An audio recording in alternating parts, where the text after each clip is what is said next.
Queridas familias, qué gusto nuevamente estar con ustedes a distancia, por lo menos, y abrazarles desde aquí. Les saludamos, les bendecimos. Están todos los días en nuestras oraciones y nos da mucho gusto que Dios nos preste la vida para volvernos a ver.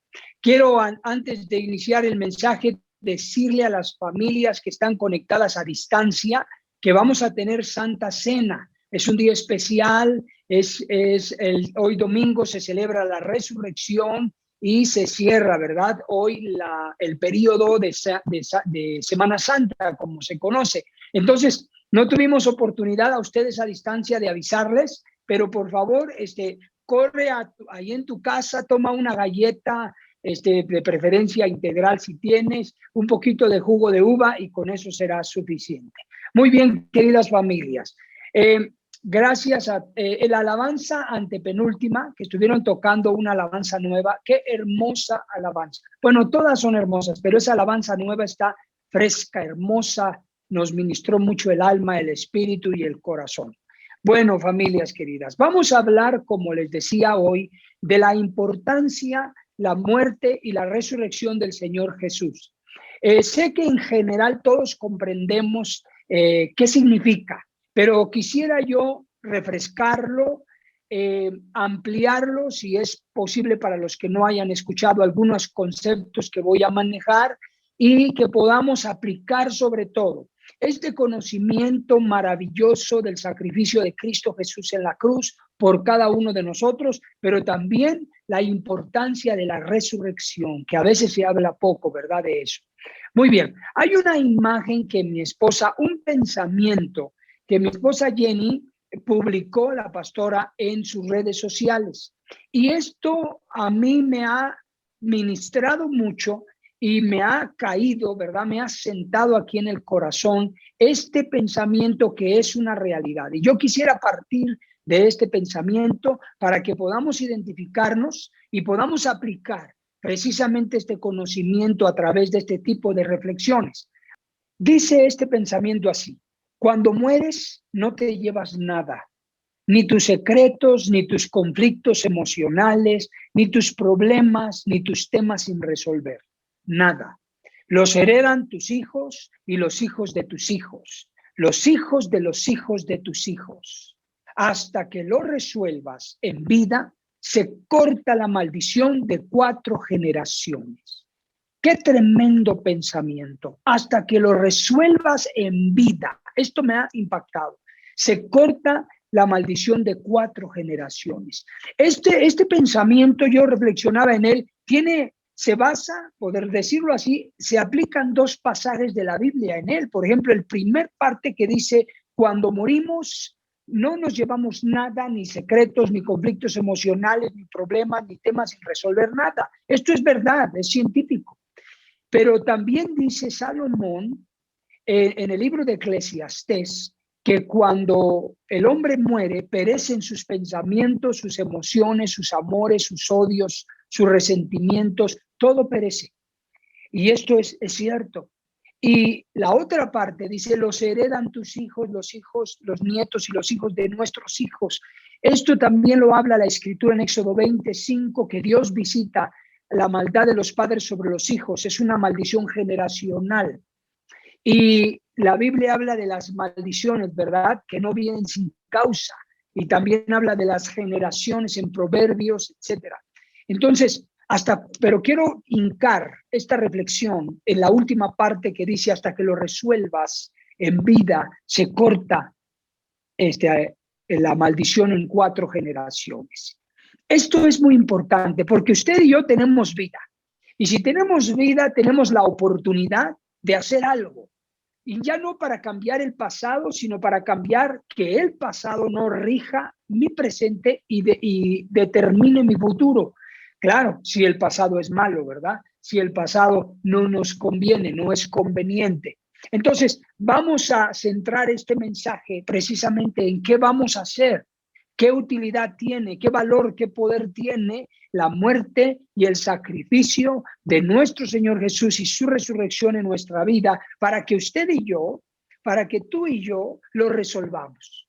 Podamos resolver esto en vida y no lo heredemos a nuestros hijos y a nuestros nietos. ¿Qué te parece? ¿Ok? Así que muy bien. Primero, lo primero que vamos a hablar es que el Señor Jesús murió en la cruz por una razón. Él murió por una razón. Es importante que sepamos que murió por una razón. No es lo mataron, sino murió por una razón. Y esta razón, de acuerdo a la Biblia, es Romanos 3:23 dice, por cuanto todos pecamos, estamos destituidos de la gloria de Dios. Esa es una de las razones, porque todos pecamos. Desde Adán y Eva pecaron hasta el tiempo de hoy, el ser humano peca. Imagínense la cantidad de billones de personas en todo el mundo sumadas en toda la historia de las generaciones pecando. Segunda razón, porque la paga del pecado es la muerte. Entonces, la Biblia dice que la paga del pecado es la muerte. Ustedes recuerdan la historia de Adán y Eva, cuando Adán y Eva fueron creados como el primer matrimonio, la primer familia, y ellos eran eternos. La condición de Adán y Eva era eternidad. Ellos iban a disfrutar de la eternidad y todos los descendientes del mundo, a través de ellos, íbamos a disfrutar de la eternidad.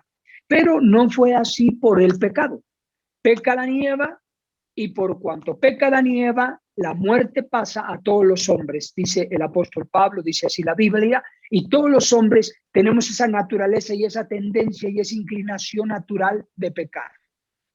Y ese pecado trae como consecuencia la muerte. El pecado se paga con la muerte. Muerte espiritual, muerte emocional, muerte física, en algunos casos como consecuencia del pecado, prematura, ¿verdad? La muerte física prematura y en general la muerte porque no somos eternos en esta condición humana bajo el pecado, no somos eternos. Por eso envejecemos, enfermamos, morimos, nos desgastamos porque se vio afectada. La paga del pecado es la muerte. Y la tercera razón es porque dice la Biblia en Romanos 5:10, siendo enemigos, fíjese lo que dice la Biblia, siendo enemigos, fuimos reconciliados con Dios por medio de Jesucristo. ¿Cuál es la tercera razón? Que el pecado nos pone en enemistad en contra de Dios. Así dice también la Biblia, porque hay enemistad en contra de Dios a través del pecado. Y esa enemistad nos pone en enemistad, o sea, somos enemigos de Dios. Y esa enemistad es la razón por la que Cristo Jesús murió para, número uno, por causa del pecado, la razón. Segundo, porque morimos por causa del pecado. Y tercero, porque mientras vivimos, estamos en la condición de enemistad con Dios. Entonces, Cristo a través de su muerte reconcilia al mundo con Dios. Qué maravilloso, qué importante es que podamos nosotros saber esto, comprenderlo, entenderlo y sobre todo creerlo, que esto es algo fundamental en el efecto que causa la obra de Cristo en nuestra vida es por lo que yo creo que Él hizo. Muy bien, ahora, el segundo punto que abordaremos ahora es que Él murió con un propósito. Hay una razón, sí, y ya la mencioné, pero también hay un propósito. El propósito por el que Cristo murió, de acuerdo también a la Biblia, es por su amor por nosotros. Su propósito es manifestar su amor. Juan 3:16 dice, de tal manera amó Dios al mundo que dio a su único Hijo, a Jesucristo, para que todo aquel que en Él crea no se pierda. ¿Se da cuenta el propósito? Que no nos perdamos. Es importante. Segundo, ¿en qué nos perdamos? Pues en el pecado, ¿verdad? Y en el infierno y no tener vida eterna. Segunda propósito, dice Romanos 5:8. Dios muestra su amor para con nosotros, en que siendo aún pecadores, Cristo murió por nosotros. Ese es el segundo propósito, mostrar su amor a través de su sacrificio, a través de su entrega por nosotros, de su muerte. Entonces estamos viendo el propósito detrás de la razón. Amarnos, reconciliarnos, como dice aquí, no nos perdamos en Juan 3:16, y mostrarnos su amor. Otro de los propósitos, y fíjese muy bien porque vamos a entrar a través de estos dos versículos en un aspecto muy pragmático y contemporáneo, es decir, de ahorita, de ti para mí en este momento, relacionado con el pensamiento. Gálatas 3:13 dice así en la Biblia, el apóstol Pablo: Cristo nos redimió de la maldición de la ley. Empiece a notar las palabras. Otro propósito, además de mostrar su amor, además de que no nos perdamos, es redimirnos de la maldición que está de la ley del pecado sobre nuestra vida. Esto es algo que hay que tener muy en cuenta, queridas familias, y tenerlo muy presente. Y también dice en Colosenses capítulo 2, versículo 14, fíjese qué importante dice la Escritura: Cristo anuló el acta de los decretos que nos era contraria, quitándola de en medio y clavándola en la cruz, en el versículo 14. En este versículo podemos complementar y confirmar que hay un acta debido al pecado, debido en cada ser humano, debido al pecado, se levanta un acta, ¿verdad? Vamos a llamarle así una infracción. Y esa acta, esa infracción, es por todas las infracciones que cometemos en la vida. Se van escribiendo en un acta, y dice Pablo, de decretos que nos era contraria. Toda esta acta, estas infracciones que están en una acta, se escriben, y es un rollo, ¿verdad? En muchos de nosotros, es todo un manuscrito, todo un rollo de infracciones, de decretos, de consecuencias de pecados.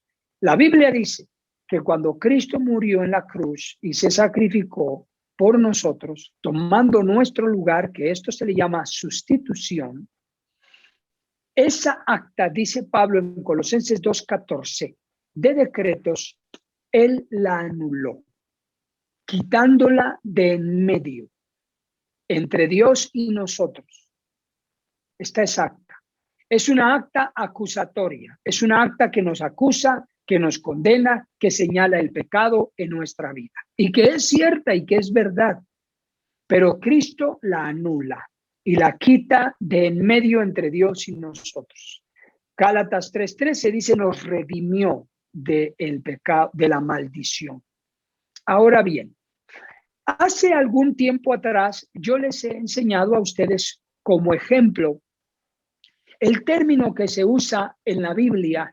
En la versión Reina Valera, sobre todo versión 60, se utiliza el término remisión, y es lo correcto, remisión. Y la remisión, yo les explicaba en términos contables, la remisión es una cuenta, ¿verdad? Es una cuenta que se debe, es una cuenta que se genera, una deuda, una cuenta, un documento que se genera debido a algo que se adquiere. Entonces, cuando yo tengo una remisión es porque yo adquirí algo y se generó una remisión, y esa remisión indica que yo debo eso, yo debo esa cuenta porque yo generé ese gasto, generé esa cuenta. Entonces, en esa remisión viene. La Biblia dice que Cristo canceló la remisión, Él nos redimió. Es decir, Él tomó la remisión que yo debía, esa cuenta, y Él la pagó. Él dice: a ver, ¿cuánto debe Gabriel? A ver, la remisión de Gabriel, ¿cuánto debe? Aquí está, yo la pago. La remisión de ti, di tu nombre, mi remisión. A ver, aquí está la remisión de Jenny, la remisión de Michelle, de Martiel, de cada uno de ustedes. Aquí está la cuenta de Diego, aquí está la remisión. Jesús dice: a ver, deme las remisiones, a ver, vengo a pagar la cuenta de todos. Imagínense cuando uno está en un restaurante, ¿verdad? Yo pago la cuenta de todos, ¿verdad? Los que comieron ahí. Imagínense qué satisfacción. Ok, todas las remisiones de esa cuenta llegan ahí y la paga. Entonces, si eso significa que la persona que causó esa remisión, que contrajo, no debe nada. Yo les explicaba eso hace tiempo, y Azalia compartió en una de sus redes sociales una nota que me gustaría que ilustre exactamente lo que yo les explicaba antes y me gustó. Miren la nota, lo que dice ahí. Jesús pagó todo. Esta nota que está en la pantalla es como una remisión, una cuenta, una nota, pero también vamos a llamarle, como dice Colosenses 2, es un acta de decretos que dice pecado, que dice vergüenza, dolor, errores del pasado, rechazo, soledad, esclavitud del pecado, muerte espiritual. Y ahí vea la cuenta, se va sumando palabras deshonestas, etcétera, etcétera. Ahí se va sumando la cuenta, pero note del lado derecho de la columna, que son los cargos, ¿verdad? Y los abonos en contabilidad, el debe y el haber, dice ahí pagado, pecado pagado. Tenemos el concepto y tenemos el cargo. Y en el concepto está el pecado, la vergüenza, los pecados, pero en el cargo que genera la cuenta está pecado, pagado, pagado, pagado, pagado. Por lo tanto, si está pagado, ¿cuál es el saldo? ¿Cuál es el saldo de esos cargos? Cero. ¿Cuál es la suma de esos cargos? Cero. Entonces, aunque existen ahí, nótese ahí, vea la nota, aunque existen los cargos que están ahí ya puestos, existen, no están quitados, existen, pero el pago es cero. No debo porque esos cargos. Qué maravilloso. Esta es una ilustración maravillosa. Muy bien. Eso es lo que produce en nosotros cuando Cristo nos redime del pecado, Él paga la cuenta, nosotros lo sabemos, lo entendemos, lo creemos, entonces comenzamos a sentir un celo por las buenas obras. Es decir, no, ya no, voy a hacer esto, esto ya no, esto sí, esto ya no. Y empieza uno a tener un celo por buenas obras. Entonces, esto es lo que significa la remisión, redimirnos, ¿ok? Que es algo que tenemos nosotros que tener presente. Bien, vamos a tomar esta información y regresarnos otra vez. ¿Te parece? Para que afirmemos este conocimiento. Leímos en la reflexión que hace un momento que todas nuestras maldiciones, todas nuestras consecuencias de pecado se tienen que resolver en vida para cortar la maldición de 4 generaciones. Esto, queridas familias, nuestros pecados como padres, ustedes los jóvenes que todavía no tengan hijos o los que ahora ya somos abuelos, tenemos que resolver en vida nuestros errores, nuestras malas decisiones, nuestras fallas, para evitar que pase a la siguiente generación y así a la segunda, tercera y a la 4ª generación en vida. Porque si nosotros morimos, familias, y no hemos resuelto, va a quedar el legado generacional a nuestros hijos, a nuestros nietos y bisnietos. Y en este caso, primero, ¿qué es lo que tenemos nosotros que hacer? Permitir que Cristo, por la obra de la cruz que Él hizo, Él pueda redimirnos de la maldición. ¿Por qué? Porque solamente Cristo puede romper, anular, cancelar el efecto espiritual, el efecto emocional, el efecto de la conducta que se transmite y se hereda de generación en generación. ¿Sabe usted que los traumas también se heredan? Se llaman traumas transgeneracionales. Se heredan por conducta y por palabra. Se transmiten a los hijos transgeneracionalmente. Entonces necesitamos nosotros que Dios nos ayude a través de Cristo a cancelar y anular y a resolver en vida para evitar que pase la maldición a nuestras generaciones. Por eso está el sacrificio de Cristo ahí en la cruz, disponible para cada uno de nosotros, para ti y para mí. Por eso los jóvenes tienen un tesoro que es su propia juventud en sus manos para que construyan un hogar, una familia limpios de esas maldiciones generacionales. Nosotros los padres tenemos la oportunidad de que el rumbo se vuelva a corregir generacionalmente. Y los abuelos tenemos la oportunidad de tratar de alcanzar y de tener en la última recta, si quiere usted, de su vida, evitar que esto siga fluyendo a las demás generaciones. ¿Y cómo lo podemos lograr? Vuelvo a repetir, a través del sacrificio de Jesús. Es un poder sobrenatural que no podríamos comprender de manera humana, pero sí podemos creerlo, porque puede pasar y transmitirse a nosotros de manera espiritual, y Él comienza a ayudarnos, nos libra, porque en Colosenses capítulo 2, versículo 15, cuando hablamos del versículo 14, dice que Él anuló el acta de los decretos. Entonces, esa acta de pagar maldiciones y pagar consecuencias y pagar, se anula, se quita. Pero en el versículo 15, Cristo la colgó en la cruz, dice el 14, ¿verdad? La clavó en la cruz. Y Cristo, en el versículo 15 dice que Cristo triunfó. Fíjese, el versículo 15, si lo pueden poner en pantalla está bien, si no yo se lo digo de memoria. El versículo 15 dice, Cristo triunfó sobre los principados y potestades, exhibiéndolos públicamente en la cruz del Calvario. ¿Qué significa este versículo?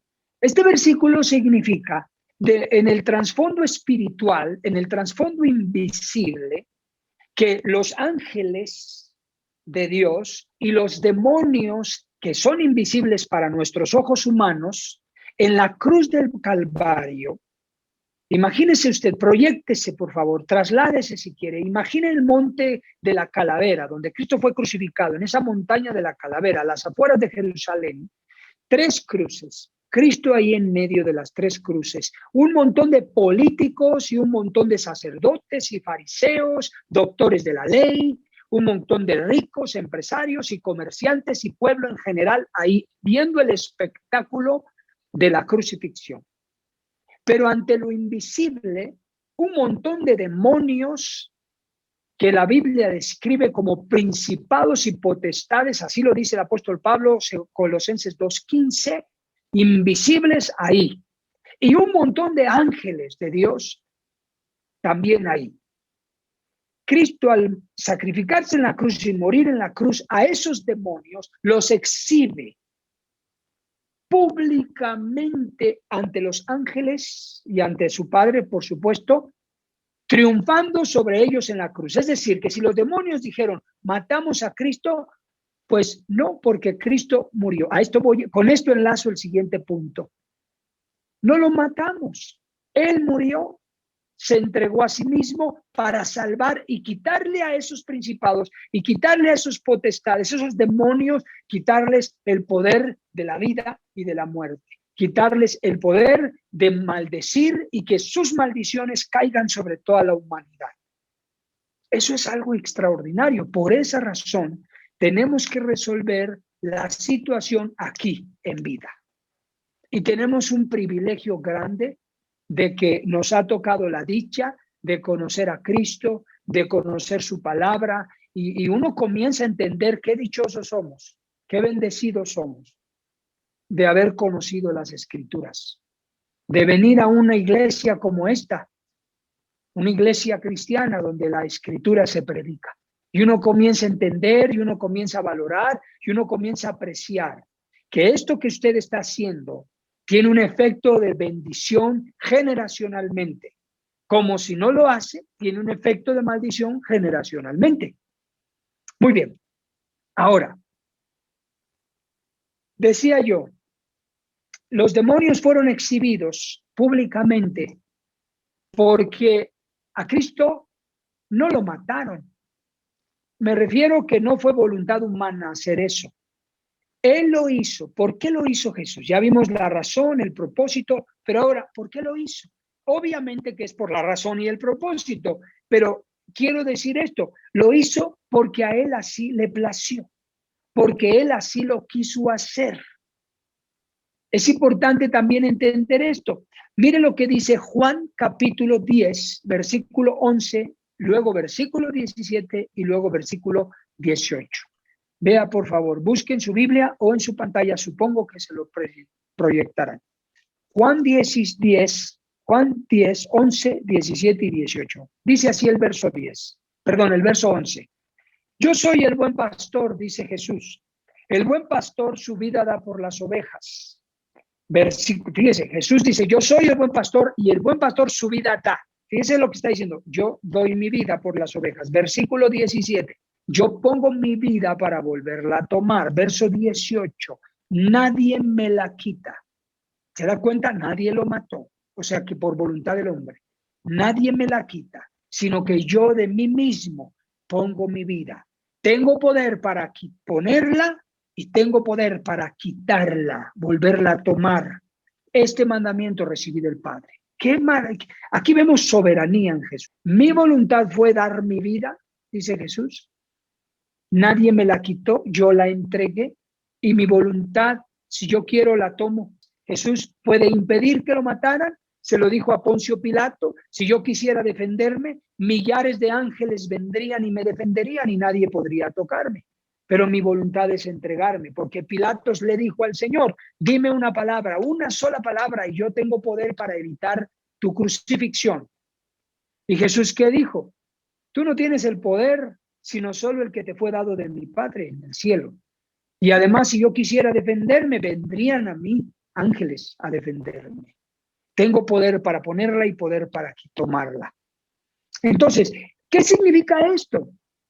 Significa precisamente que Cristo triunfó sobre principados y potestades, los exhibió públicamente, pero también significa, mire esto bien importante, que hasta el punto de la muerte de Cristo, el Señor, Él quitó la culpa del propio sacrificio y de la propia muerte de Jesús. Hasta ese punto Cristo estaba quitando la culpa. Es decir, no tenía la culpa a los romanos, quitó la culpa a los romanos con este pasaje, quitó la culpa a los judíos y le quitó la culpa al mismo Judas y hasta a nosotros, porque Cristo murió por nuestros pecados, pero no tenemos la culpa de que Él haya muerto. ¿Me está comprendiendo? Él decidió hacerlo. No es su culpa ni es mi culpa. Somos pecadores, pero Cristo, no tengo la culpa de que Él haya muerto. Él murió porque así lo quiso. Así que con estas palabras, Cristo está dejando un precedente de que nadie inculpe a judíos, romanos, ni al mismo Judas, ni a nosotros. ¿Se da cuenta? Con esto Cristo limpia todo, absolutamente todo pecado, aún limpia el pecado de la culpabilidad sobre su muerte y su sacrificio. Por supuesto que fue el sacrificio y la muerte exhibe las formas, ¿verdad?, del hombre, eso sí, exhibe las maneras de lo que lo hace el hombre, pero no significa que haya sido culpa de ellos. Entonces, Jesucristo hasta este punto dejó cubierto todo. Por eso en la cruz, Él dijo estas palabras sobre el propio sacrificio, sobre la manera y sobre la forma en que Él fue llevado a la cruz, de esa manera tan cruel y despiadada, lógicamente, por parte de los hombres. Él mismo expresó las palabras, Padre, perdónalos porque no saben lo que hacen. Y hasta ese punto Él limpia la culpa hasta de los hechos y actos por la crucifixión y por la muerte que le dieron al Señor Jesús. Ahora bien, vamos al último punto de este mensaje. Se está dando cuenta del gran valor que hay detrás de la muerte y la resurrección. Veamos esto. Jesús no solo murió en la cruz, sino que también Cristo selló el Señor y confirmó todo lo que dijo y todo lo que hizo con su resurrección. La resurrección es el sello de que todo lo que dijo y todo lo que hizo será y se cumplirá y se cumplió. Todo, absolutamente todo, todo, todo. Plenamente en eso por la resurrección. Y podemos leer como base bíblica en primera carta a los Corintios, capítulo 15. Versículo 12 al versículo 19 vamos a leer. Del 12 al 19. Preste atención. ¿Por qué es tan importante entonces, gracias, su resurrección comprenderla? Dice el versículo 12, pero si se predica que Cristo, pero si se predica de Cristo, que resucitó de los muertos, ¿cómo dicen algunos entre vosotros que no hay resurrección de muertos? Porque si no hay resurrección de muertos, fíjese, porque si no hay resurrección de muertos, tampoco Cristo resucitó. Verso 14. Y si Cristo no resucitó, vana, fíjese, vana es entonces nuestra predicación y vana es nuestra fe. Verso 15. Y somos hallados falsos testigos de Dios, porque hemos testificado de Dios que Él resucitó a Cristo, al cual no resucitó si en verdad los muertos no resucitan. Verso 16. Cheque esto.